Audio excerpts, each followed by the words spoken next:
अस्सलाम वालेकुम। Haider voice channel में आप सबको खुश आमदीद।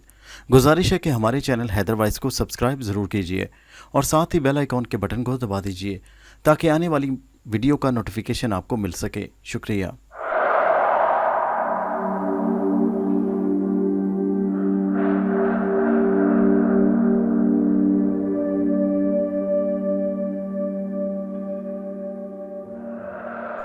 हम जिस घर में मुकीम थे वो मेरे दादा अबू के वक्त का बना हुआ था। फिर जाहिर है कि घर की तामीर भी पुराने तर्ज की बुनियाद पर हुई थी। इसीलिए काफ़ी अरसे से माँ सिवाय दादी के हम सब की ख्वाहिश थी कि उस घर को दोबारा से नक्शा बनवाकर बनवाया जाए। और दादी ये नहीं चाहती थी कि जिस घर की ईंट ईंट में दादा अबू के खून पसीने की कमाई लगी है उसको गिराया जाए। लेकिन ताया अब्बू और हमारे वालिद और फिर हमारे बेहद इसरार के बाद वो मान गई। लेकिन घर की दोबारा तामीर के लिए हमें किसी और जगह शिफ्ट होना था और इस वक्त हमारे मोहल्ले में कोई भी घर किराए के लिए खाली नहीं था। इसलिए हम एक दूसरे मोहल्ले में किराए के मकान में शिफ्ट हो गए। उस मोहल्ले के लोग बहुत मिलनसार और हंसमुख थे, लेकिन कुछ लोग ऐसे भी थे जिनके चेहरों पर खौफ और डर की सी कैफियत थी। पहले तो मैंने इस बात को अपना वहम गर्दाना, लेकिन बाद में तस्दीक हो गई कि मेरा मुशाहिदा दुरुस्त है। उस मोहल्ले में पानी भरने के लिए एक ट्यूबवेल था। ट्यूबवेल से 3-4 फीट के फासले पर एक कब्र थी। कब्र की मिट्टी बिल्कुल जमीन के बराबर थी, लेकिन एक साइड पर लगा हुआ कतबा इस बात की निशानदेही करता था कि माजी में यहाँ कोई दफन हुआ है, जो बदस्तूर इसी जमीन में अबदी नींद सोया हुआ है। मोहल्ले में उस कतबे के बारे में अजीबो गरीब अफवाहें फैली थी। कहा जाता था कि इस कब्र के कतबे में कोई चुड़ैल भूत या रूह टाइप की चीज कैद है, जिसे एक और बुजुर्ग ने सालों इबादत करके इस कब्र के कतबे में कैद किया था। लेकिन उस बुजुर्ग की वफात के बाद इस कतबे से वो रूह, भूत या जो भी था, पूरनमाशी की रात को बाहर आता और अपनी रगों को इंसानी खून से तर करके वापस चला जाता। मैंने ये बातें जब मोहल्ले के लोगों से सुनी तो मुझे बिल्कुल यकीन ना आया। शायद मोहल्ले के लोग किसी हॉरर मूवी को इस कतबे के साथ मंसूब कर रहे थे। उस शाम हमारी सारी फैमिली शाम की चाय पी रही थी। हमारे अब्बू ने बताया कि घर की तामीर का काम शुरू हो चुका है। बातों बातों में हमने कब्र के उस कतबे का जिक्र छेड़ दिया और उसके बारे में मोहल्ले में गर्दिश करती हुई बातों का जिक्र भी। सब हंसने लगे। मेरी दादी ने कहा, नवाज बेटा ये झूठ नहीं सच है। इस कतबे में कोई मावराई मखलूक कैद है और इस मावराई मखलूक का ताल्लुक उस कब्र में दफन उसी शख्स से है। ताया अब्बू हैरानी से बोले, अम्मी आपको कैसे पता इस कतबे के साथ कोई चक्कर हुआ है? और वैसे भी ये लोगों की बनाई हुई मन घड़त बातें हैं, भला ऐसे कैसे मुमकिन है? इस साइंसी दौर में भूत प्रेत कहाँ से आ गए? अब इस कतबे में कोई हवाई वजूद कैद नहीं, ये तो मुझे पता ही नहीं और ना ही मैं इन बातों को मानता हूँ। लेकिन हाँ, इतना ज़रूर कहूँगा कि वो कतबा लगता बहुत पुरस्रार है। वहाँ किसी हॉरर मूवी की शूटिंग की जा सकती है। मैंने हंसते हुए कहा, मैंने भी इस कतबे के बारे में अपने एक दोस्त से सुना है, लेकिन कभी वहाँ जाकर मैंने देखा नहीं। आखिर ऐसी क्या ख़ास बात है इसमें? आफिया ने उलझन ज़्यादा लहजे में कहा। वो मेरी फर्स्ट कज़न के साथ साथ उससे मेरी काफ़ी अंडरस्टैंडिंग भी थी। ऐसा तो कुछ ख़ास नहीं लगता मुझे उसमें, लेकिन फिर भी इस कतबे को देखकर अजीब सा एहसास होता है, जिसे मैं कोई भी नाम देने से कासिर हूँ, मेरे अब्बू ने कहा। दादी की तरफ देखते हुए आफिया बोली, दादो आप इतने यकीन से कैसे कह सकती हैं कि इस कतबे में कोई मावराई मखलूक कैद है? दादी कहने लगी, क्योंकि तुम्हारे दादा अबू ने मुझे बताया था। वो इस बात के चश्मदीद गवाह थे। बहुत पहले इस मोहल्ले में एक लड़की आई थी। वो लड़की इस कदर हसीन थी कि जैसे सारी कायनात का हुस्न इसको मिल गया हो। दादी बात कर रही थी, लेकिन अब्बू उनकी बात काटते हुए बोले, भला उस लड़की का उस कतबे से क्या ताल्लुक? मुझे तो ये बातें फजूल बकवास लगती हैं। चुप करके बैठ उल्लू कहीं का। अब्बू को दादी सरजनश करते हुए बोली, पहले पूरी बात तो सुन ले। हाँ, तो उस लड़की का नाम विमला था। कहा जाता है कि वो लड़की काला इल्म जानती थी।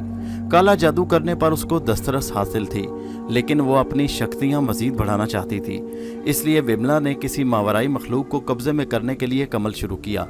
फिर मुसलसल 1 साल की लगातार मेहनत के बाद विमला अपने मकसद में कामयाब हो गई, लेकिन तकदीर ने पलटा खाया और वो हो गया जो नहीं होना चाहिए था। दादी सांस लेने को रुकी तो मैंने झट से पूछा, दादी फिर क्या हुआ? क्या विमला मर गई? हाँ, मर गई।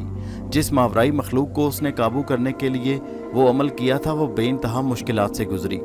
अमल के दौरान अपने पास काली ताकतों और बदरूहों को देखकर भी न घबराई, लेकिन जब वो वजूद उसके काबू में आकर सामने आया तो उसे देखकर बिमला के दिल की धड़कनें रुक गईं। दादी अपनी बात मुकम्मल करके खामोश हो गईं। क्या वह वजूद इस कदर खौफनाक और डरावना था आफिया ने हैरत ज़दा लहजे में पूछा। दादी बोली, मुझे पता नहीं, ना ही मैंने अपनी आंखों से कुछ देखा है, लेकिन कहा जाता है कि वो वजूद है, लेकिन भूत जैसा नहीं। वो बेइंतहा हसीन है, मर्दाना वजाहत उसमें कूट कूट कर भरी है। व्हाट रबिश, एक तो भूत इस जमाने में और ऊपर से हसीन। अगर भूत हसीन होते हैं तो क्या कहना, मैंने हंसते हुए कहा। मेरी अम्मी जो काफ़ी वक्त से खामोश बैठी थी वो बोली, अगर ये भूत का दास्तान सच भी है तो इस बात का कब्र के उस कतबे से क्या ताल्लुक, क्या वास्ता बनता है। दादी ने कहा, वास्ता है, वो जिस कब्र का कतबा है उस कब्र में विमला दफन है। मरने से पहले विमला ने उस वजूद को अपने काबू में किया। मरने के बाद विमला की ताकतों की वजह से ही वो नादीदा ताकत कब्र के इस कतबे में कैद हो गया। इस कब्र के साथ और कब्रें भी थीं, बल्कि वो एक कब्रिस्तान था और वहाँ विमला की कब्र थी। लेकिन वक्त गुजरने के साथ साथ कब्रिस्तान भी नेस्तो नाबूद हो गया। लेकिन विमला की कब्र का कतबा जूं का तूं है, क्योंकि उसमें विमला का गुलाम नादीदा ताकत कैद है, जो हर पूरनमाशी की रात को बाहर आता है और खून की होली खेलकर वापस चला जाता है। ताई अम्मी दादी से मुखातिब होकर बोली, अगर ये सच है तो वो आसेब हमेशा एक मखसूस रात को ही क्यों बाहर आता है। वो इसलिए कि चांद की 14वीं रात को ही विमला का अमल ख़त्म हुआ और वो भी ख़त्म हो गई, दादी ने जवाब दिया। मैंने दादी से पूछा, आपको ये सारी बातें दादा अबू ने बताई थी, लेकिन दादा अबू को कैसे पता चली। उनको इस तरह पता चली कि विमला जिस मकान में रिहाइश पजीर थी वो मकान तुम्हारे दादा ने ही उनको किराए पर दिया था, और मोहल्ले के सब लोग विमला के काले करतूतों के बारे में जानते थे। दिन गुजर रहे थे और चांद खूब रोशन हो रहा था, यानी जो जो चांद के हुस्न में इजाफा हो रहा था, लोगों के चेहरों पर खौफ भी बढ़ता जा रहा था। एक अजीब सा डर पैदा हो गया। इस मोहल्ले के लोग कहते कि हर 14वीं की रात इस मोहल्ले में किसी न किसी का खून होता है, लेकिन इस मर्तबा मैंने तहिया कर लिया कि उस रात मैं शाम के वक्त जाकर देखूंगा कि माजरा क्या है। 2 दिन बाद चांद की 14वीं रात आ गई। रात 9 बजे मैं अपने कमरे से निकला और बाहर मेन गेट की तरफ जाने लगा तो पीछे से आफिया ने मुझे आवाज़ दी, कहाँ जा रहे हो नवाज? कहीं नहीं, बस वैसे ही चहलकदमी के लिए बाहर आया था, मैंने नजरें चुराते हुए जवाब दिया। आफिया कहने लगी, बकवास मत करो, मुझे पता है कि तुम वो कब्र देखने जा रहे हो।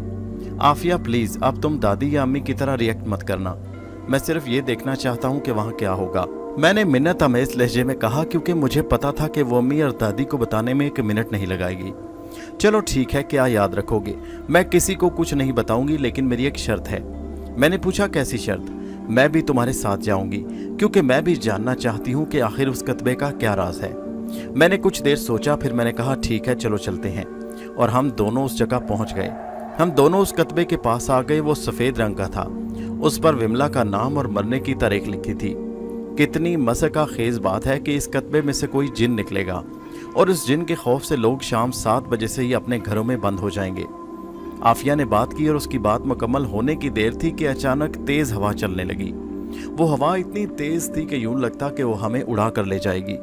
मैंने आफिया का हाथ मजबूती से पकड़ा और कहा, चलो यहाँ से चलें।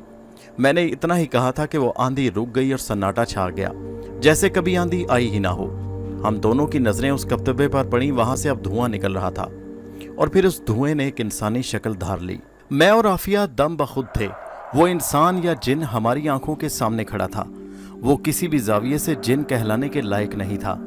इतना हुस्न और इतनी मर्दाना वजाहत मैंने पहली बार देखी। आफिया पर तो जैसे सकता तारी था। वो हैरत ज़दा उस जिन को देख रही थी। उस जिन ने यकदम मुझे बालों से पकड़कर दबोच लिया। उसका जिस्म आग की मानिंद गर्म था। उसकी गिरफ्त में आकर मैं जलने लगा। यकदम आफिया जोर से चिल्लाई, छोड़ो नवाज को, जाने दो, हमने तुम्हारा क्या बिगाड़ा है।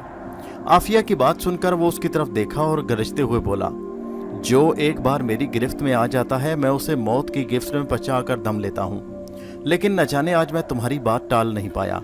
इतना कहकर उस जिन ने मुझे आज़ाद कर दिया और आफिया की तरफ बढ़ा और मैं उसकी आंखों में आंखें डालकर बोला, कौन हो तुम? मेरा नाम आफिया है। आफिया की आवाज़ ऐसे आई जैसे किसी कुएं से आ रही हो। आज मैं क्यों तुम्हारी बात टाल नहीं पाया? क्यों तुम मुझे इतनी अच्छी लग रही हो? क्यों मेरे मन में घंटियां बज रही हैं? मैं तो इंसानों से नफरत करता हूँ। आज एक इंसान की वजह से ही इस अजाब में फंसा। इस विमला ने मुझे मेरे अपनों से छीन लिया और खुद भी मर खप गई। जानती हो वो क्यों मरी थी? इतना कहकर वो सवालिया नजरों से हमें देखने लगा।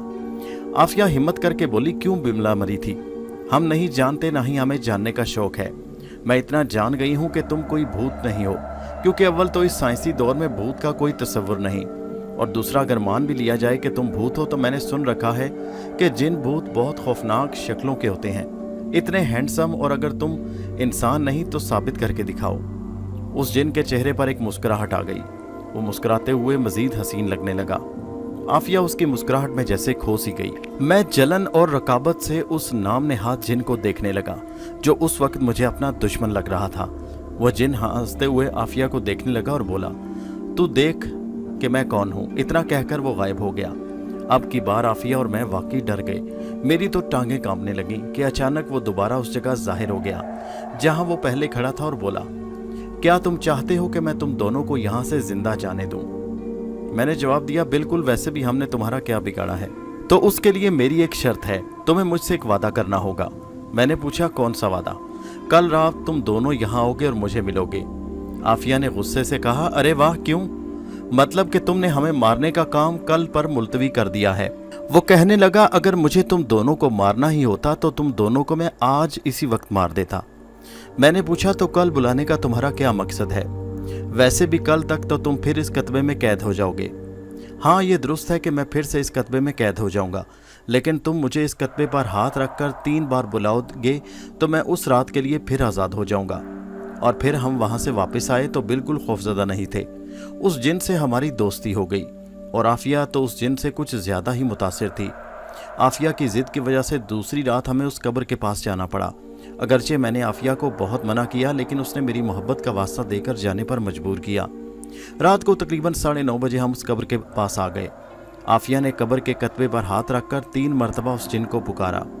पहले हल्की हवा चली और फिर वो अजीबो गरीब जिन कब्र के कतबे से निकल आया। मुझे 1% भी उम्मीद नहीं थी कि तुम मुझसे मिलने आओगे और एक रात के लिए इस कतबे से आज़ादी दिलाओगे, उसने कहा। मैं बोला, देख लो, हमने वादा किया था कि हम आएंगे और हमने अपना वादा पूरा कर दिया। आफिया कहने लगी, हाँ, लेकिन अब तुम्हें हमसे एक और वादा करना पड़ेगा। कैसा वादा? वो सवालिया नजरों से हमें देखने लगा। यही कि आज के बाद तुम किसी इंसान का खून नहीं करोगे और ना ही किसी को तंग करोगे, आफिया ने कहा। ठीक है, आज के बाद मैं किसी का खून नहीं करूंगा। जानती हो क्यों? वो यहाँ तक बात करके रुका। क्योंकि मैं तुमसे प्यार करने लगा हूँ, इसलिए तुम्हारी कोई बात टालने का सोच भी नहीं सकता। और उस खबीस की बात सुनकर मेरे कानों में धमाके होने लगे। मैंने चीख कर कहा, क्या बकवास कर रहे हो? क्या तुम जानते नहीं कि आफिया मेरी मंगेतर है? हम एक दूसरे से मोहब्बत करते हैं और तुम एक जिन हो। इंसानों से इश्क तुम्हें ज़ेब नहीं देता। हमारी गलती थी जो हमने तुम्हें आज रात के लिए आज़ाद किया।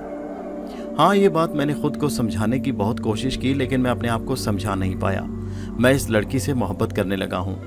आफिया, जो कि अब तक चुप खड़ी थी, उसने मेरी कलाई पकड़ी और बोली, चलो नवाज यहाँ से, और मुझे लेकर लंबे लंबे कदम उठाती वापसी के लिए बढ़ी।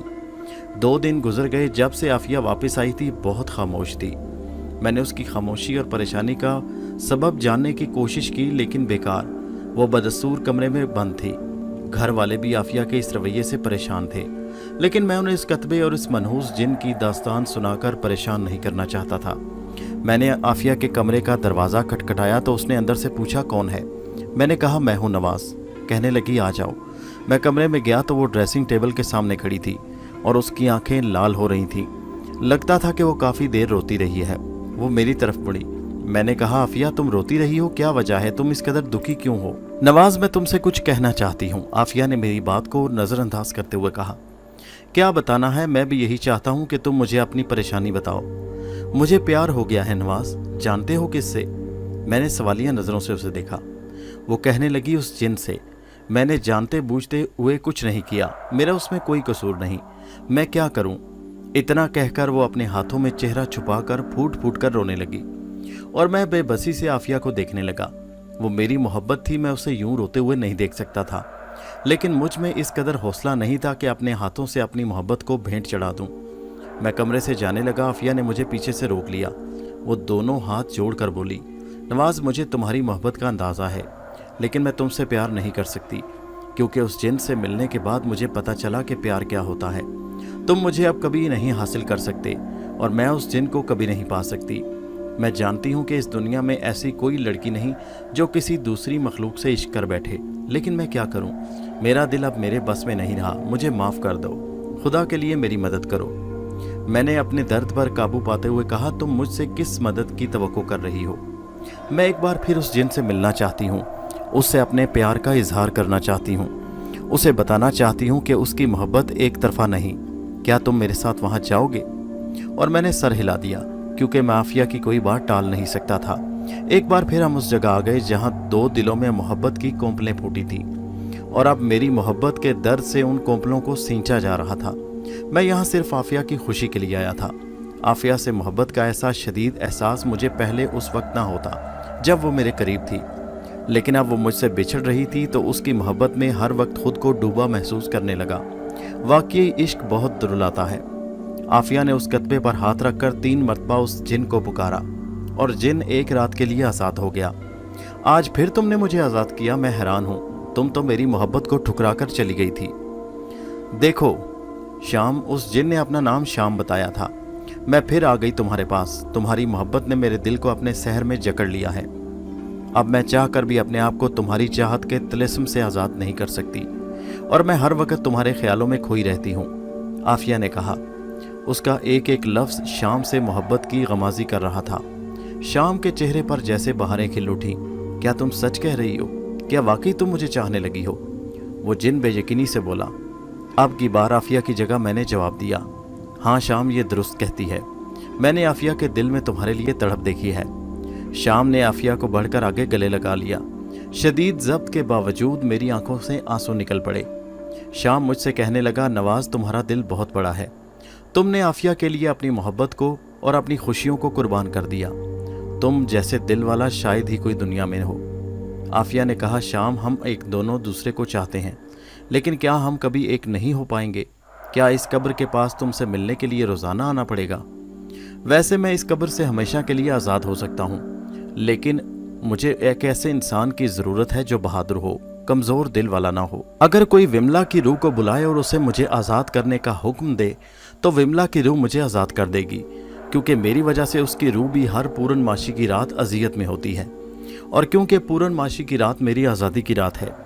मैंने कुछ देर सोचा, फिर मैं एक अज़म से बोला, शाम मैं तुम्हारी मदद करूँगा। मैं तुम्हें इस कुतबे से आज़ादी दिलाऊँगा। तुम मुझे बताओ मुझे क्या करना है।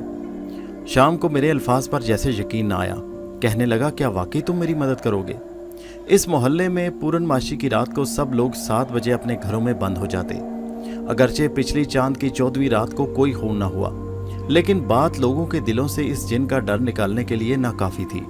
मैं विमला की कब्र के पास आया। आज मैं अकेला था। मैंने अपने हाथ में पकड़ा हुआ शापर नीचे रखा और उसमें से मोमबत्तियां निकालकर उस कतबे के आसपास लगा दिया।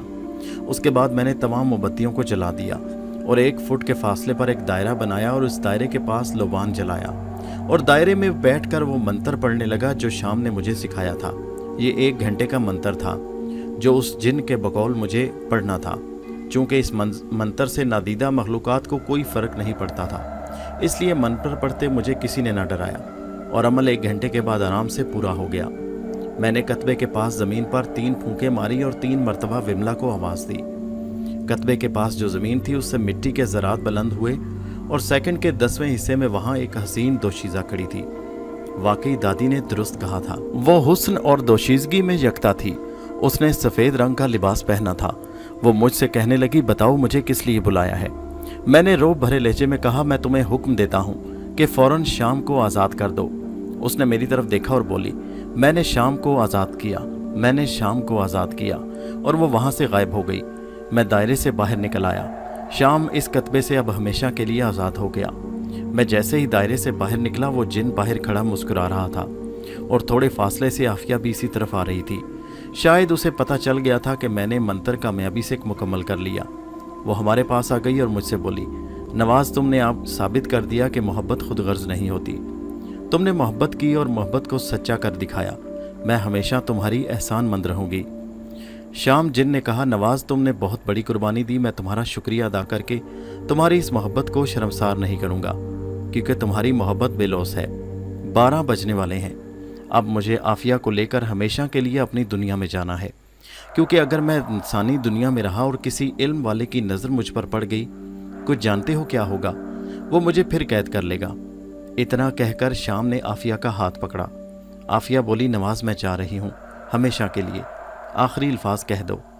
मैंने ज़ब्त की आखिरी हदों को छूते हुए कहा, खुदा हाफिज़, और वो दोनों वहाँ से गायब हो गए। मेरी आंखों से आंसुओं की बारिश होने लगी।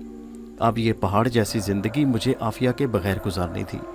मोहब्बत के बगैर ज़िंदगी कैसी होती है, ये सिर्फ वो लोग जान सकते हैं जो इस दर्द से गुजर चुके हों।